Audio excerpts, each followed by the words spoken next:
আছে, খেতে খামারে আছে, কলে কারখানায় আছে, বেকার যুবদের লড়াইতে আছে, শ্রমিকদের মধ্যে আছে।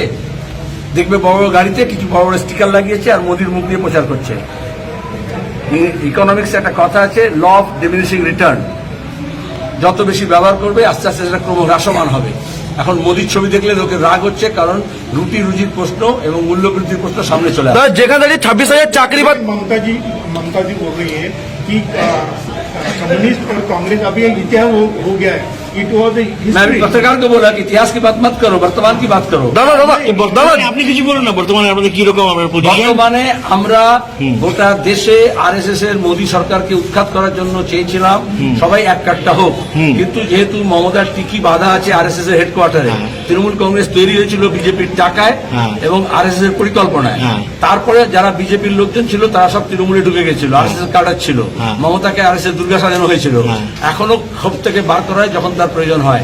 ইন্ডিয়া ব্লক যখন ঐক্যবদ্ধভাবে লড়ছিল তখন মমতাকে দরকার হলো, আরএসএস এর নির্দেশে তিনি ইন্ডিয়া ব্লক থেকে বাইরে বেরিয়ে গেলেন শুধুমাত্র নিজের ভাইপোকে বাঁচানোর জন্য। গোটা রাজ্যকে বাজি ধরলেন। এটা রাজ্যের মানুষ বুঝে গেছে, মোদির দালাল মমতা, বুঝে গেছে জনতা। এটা হচ্ছে আপডেট।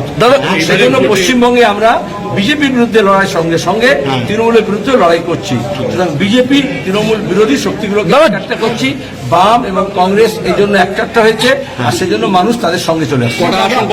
पीएम ने बोला है कि इंडिया अलायंस के सामने पीएम का चेहरा कौन है, 5 साल में 5 पीएम देंगे।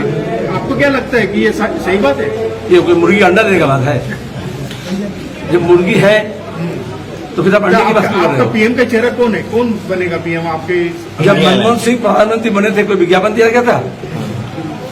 जब देवेगौड़ा गुजरात प्रधानमंत्री बने थे कोई विज्ञापन दिया गया था? आप विज्ञापन की बात कर रहे हो क्योंकि मीडिया को पैसा मिलता है दादा से। प्लीज, हमारे यहाँ हम कहे नेता नहीं नीति चाहिए, और इलेक्ट्रल बॉन्ड से कहा जा रहा है कि नहीं नीति नहीं पैसा चाहिए। यहाँ ही फर्क है।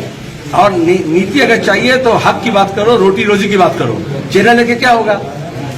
एक चेहरे में कितने चेहरे लगा लेते हैं लोग। জি জি, दिल को देखो, चेहरे का ना देखो।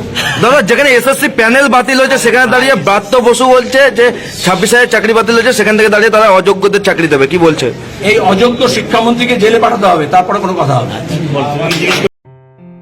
আসন্ন লোকসভা নির্বাচনে রাজ্যের প্রতিটি প্রান্তে বামফ্রন্ট প্রার্থীদের জয়ী করুন।